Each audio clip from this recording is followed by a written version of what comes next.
My husband said, "I'm just joking." The HR email. Wasn't when I read the email from HR. My hands went cold. Mark's name, my husband's name, what was right there in bold, sitting next to the words, "Formal Misconduct Investigation." At first, I thought it was a mistake. Maybe someone else with the same name. Maybe it was spam. But when I scrolled down and saw the attachments, screenshots, messages, complaints, my stomach twisted. I remember looking up from my laptop. He was sitting on the couch, half watching some comedy show, laughing. "Mark," I said, my voice shaking, "what is this?" He glanced over, annoyed that I'd interrupted his laughter. Then he saw the screen. "Oh, that," he muttered, waving his hand like it was nothing. "They're overreacting." "It's just a joke, Claire. You know how people are these days? Just a joke." That phrase would replay in my head for weeks, long after everything fell apart. "My name's Claire. I'm 31, and until a few months ago, I thought I was married to one of the good ones, Mark. My husband is 33.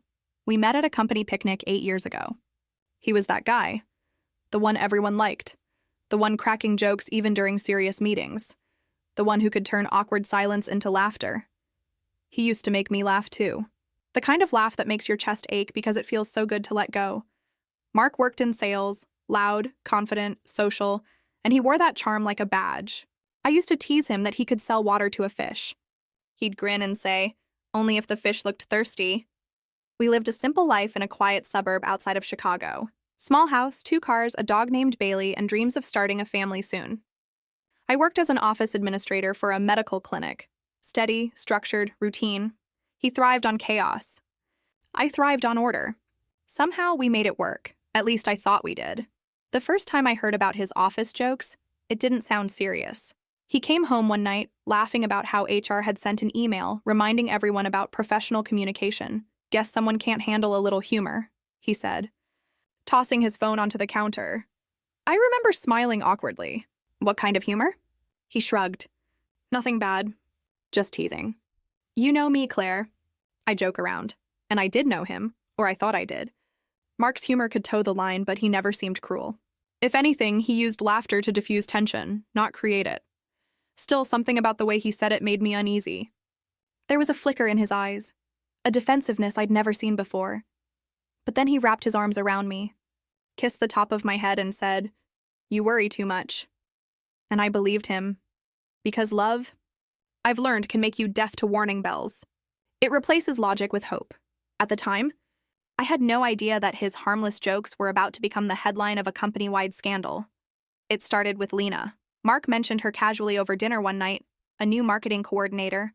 Fresh out of college. "She's smart," he said, stabbing at his mashed potatoes, "but she takes everything so seriously."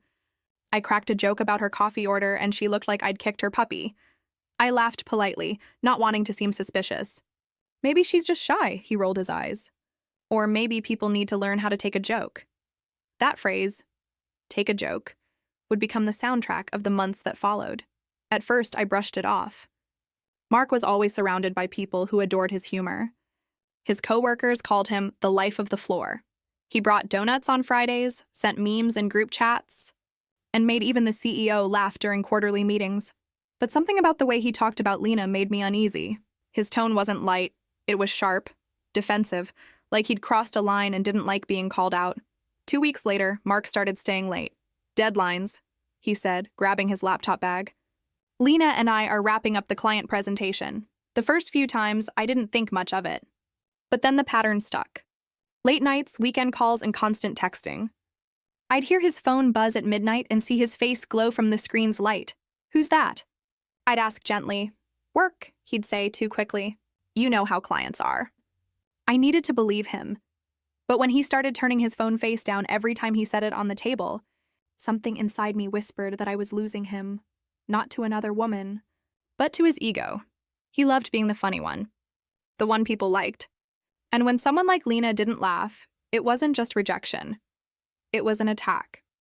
It was a Thursday afternoon when I heard about the rumors. My friend Marcy, who worked in HR for another branch of Mark's company, called me during lunch. "Claire, can I ask you something? Has Mark mentioned anything about workplace issues?" My heart skipped. "What kind of issues?" She hesitated. "Just complaints about behavior." There's talk about a few people getting warnings for inappropriate jokes. I froze. I wanted to defend him, to say no, that can't be him. But my silence said otherwise. That night I asked him about it. He laughed. Oh, that? Yeah, HR is on some crusade right now. People are so touchy. I joked that our new client logo looked like a potato, and suddenly I'm undermining professionalism. Can you believe that? He said it with a grin, but his jaw was tight. You're not in trouble, right? I asked carefully. He winked. Not unless bad humor becomes a felony. The night everything changed. I was at my laptop catching up on invoices when an email notification popped up. Subject, HR incident documentation, confidential. It was sent to Claire M., but my stomach dropped when I realized there was another Claire in Mark's company. Same first name, different department. The email was meant for her, not me.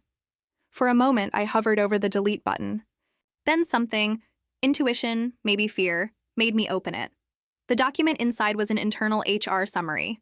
Employee, Mark Reynolds. Allegations, inappropriate jokes, unsolicited comments, repeated remarks of a sexual nature, violation of workplace conduct policy.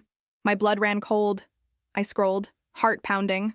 There were statements, anonymous ones, describing how Mark R. made women uncomfortable with persistent humor about appearance, relationships, and body language. Lena's name was there. So were two others. Each entry ended the same way. He laughed and said, "Relax, I'm just joking." I couldn't breathe. I read every line twice, hoping I'd misunderstood. But the words blurred together into one sickening truth. My husband wasn't being funny. He was being cruel, and hiding it behind laughter. He came home an hour later, cheerful as ever. Guess who landed the deal with Easton Electronics? I stared at him. Mark, we need to talk. He paused, mid-bite of his sandwich. What's up? I got an email. From your HR, it mentioned your name. His smile faltered. What email? I showed him the screen. He read the first few lines, then leaned back, sighing dramatically. Oh, this again. Claire, it's nothing. Some of the girls at work got together and decided I'm the enemy. You know how sensitive people are these days. Mark, there are statements, screenshots. He rubbed his face. Look, I might have said a few things that came out wrong. But it's office banter. Everyone jokes around. Not like that, I whispered. He met my eyes, expression cold. You think I'm a bad guy now? I didn't answer. I didn't have to. I couldn't sleep that night. His words kept echoing. Just a joke. Just a joke. By the next morning, he was on his phone constantly, whispering, deleting messages. When he left for the gym, I finally looked. I shouldn't have, but I did. In his group chat with coworkers, I found everything HR described. Screenshots of Lena's posts captioned with sarcastic remarks. Private jokes about her moods. Comments about how she's cute when she's mad. And beneath one of those screenshots, his text. Don't tell Claire. She doesn't get my humor. My hands shook so badly I nearly dropped the phone. There it was. Proof that I hadn't been paranoid. Proof that his harmless jokes had teeth. When he came home later, I couldn't even look at him. He asked what was wrong. I said I was tired. He shrugged and went to bed. I lay awake staring at the ceiling, wondering when the man I loved had turned into a stranger. One who laughed at pain and called it fun. The next morning, the official email came, not the accidental one this time. HR had launched a formal investigation. Mark was suspended with pay. He slammed his fist on the counter, furious. This is ridiculous. They're ruining my career over nothing. I wanted to shout back, but all that came out was a whisper. Maybe it wasn't nothing to them. He glared at me like I'd betrayed him. You're supposed to be on my side. And for the first time in our marriage, I realized being on his side meant standing against what was right. I couldn't do that anymore. It was raining the night Mark came home from his meeting with HR. He slammed the door so hard that Bailey, our dog, ran and hid behind the couch. I was sitting at the dining table, pretending to read. My hands trembled on the pages. They suspended me, he said flatly, water dripping from his jacket. No warning. No chance to explain. Just, we're moving forward with disciplinary action. He tossed a folder onto the table. There, read it. They're calling me a predator for cracking jokes. I looked at the papers. They weren't just jokes. They were comments, messages, screenshots. Some I'd already seen in that accidental email, others that made my stomach turn. Mark, I began quietly. You told a coworker you'd lighten her mood if she smiled more. You joked about people's bodies. He threw his hands up. It's banter, Claire. Everyone does it. I never touched anyone. I never meant harm. But you made them uncomfortable. My voice broke. You humiliated them, he scoffed. Oh, please, it's 2025. You can't say anything anymore without someone crying about it. I stood. You didn't just say anything, Mark. You said everything that made them feel unsafe. And then you laughed. He stared at me, eyes narrowing. You're supposed to know me better than that. I thought I did, I whispered. The silence that followed was deafening. Rain battered the windows. The clock ticked like it was counting down to something inevitable. Finally, he said, You're blowing this out of proportion. You're my wife. You should be helping me fix this, not judging me. I felt tears sting my eyes. Helping you hide from it isn't fixing it. His face twisted. So what now? You think I'm a monster? I took a deep breath. I think you became someone I don't recognize. He stepped closer, his voice softening, almost pleading. Claire, I just wanted people to like me. It's how I've always been. I didn't mean to hurt anyone. That's when it hit me. This wasn't about humor. It was about power. About needing to be the one in control of the room. The one people laughed with so they'd never laugh at him. But that need had cost him everything. His job, his reputation, his marriage. I looked at him, really looked, and saw not the man I married, but the man he'd become, defensive, bitter, terrified of being ordinary. I can't do this anymore, I said quietly. I can't be the person who excuses your behavior because you call it a joke. He stared as if waiting for me to take it back. When I didn't, he whispered, So that's it. He stormed out. No goodbye, no apology. Just the sound of the door slamming and his car starting in the driveway. I sank to the floor, Bailey curling beside me. My heart breaking not because he left, but because I finally understood he'd been gone long before that night. The house was quiet now. No more sarcastic one-liners echoing from the living room. No more laughter filling the kitchen at midnight. Just silence, the kind that makes you hear your own heartbeat. After Mark left, I packed a few of his things into boxes and left them on the porch. He didn't come back for them right away. Weeks later, his brother picked them up without a word. HR finalized their investigation soon after. Mark was terminated for unprofessional and inappropriate workplace conduct. The report made local gossip for a week before fading into the noise of the internet. But for me, it didn't fade. It was carved into the walls of our house, in every echo of laughter that used to sound harmless, but now felt heavy. I moved into a small apartment downtown. Nothing fancy, just enough space for me and Bailey. The first night, I sat on the floor eating takeout, staring at the city lights. For the first time in years, I felt peace. I started therapy. My therapist told me something I'll never forget. You were taught to find comfort in charm, even when it came at your expense. She was right. I'd spent years mistaking humor for warmth, attention for affection, and sarcasm for strength. I'd laughed off my discomfort because it was easier than facing the truth. I had fallen in love with someone who never learned where the line was, and never cared to. One evening, I got a message request on Facebook. It was from Lena. Hi, Claire. I just wanted to say thank you for not defending him. I know that must have been hard.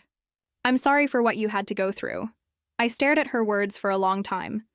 It would have been easy to ignore her, to avoid the reminder of everything that had fallen apart. But instead I typed back, You don't have to apologize. He was the one who crossed the line. I'm just sorry it took me so long to see it, she replied with a single heart emoji. It was small, but it felt like closure. Sometimes I still hear his voice in my head saying, Relax, it's just a joke. And I wonder how many people hide cruelty behind laughter. How many times we excuse bad behavior because it's easier to laugh than to confront. Mark used to say humor brought people together. Maybe it does, but not when it's used to tear someone down first. I've learned that real humor has empathy in it. Real kindness doesn't need to humiliate anyone. And real love never asks you to stay silent when something feels wrong. It's been 6 months now. I got a promotion at work. I take long walks with Bailey every morning. Sometimes I even laugh again. Not the kind of laugh that hides pain, but one that feels clean, honest. Mark reached out once. An email that just said, I'm sorry things ended like that. I didn't reply. Because some lessons don't need conversations, they just need distance. Sometimes, the real joke is realizing the person you laughed with was laughing at everyone else. And eventually, at you. And once you stop laughing, you finally start healing. So, What would you have done in my place? Would you have believed him or walked away too? Let me know in the comments below. And don't forget to like, share, and subscribe for more stories like this.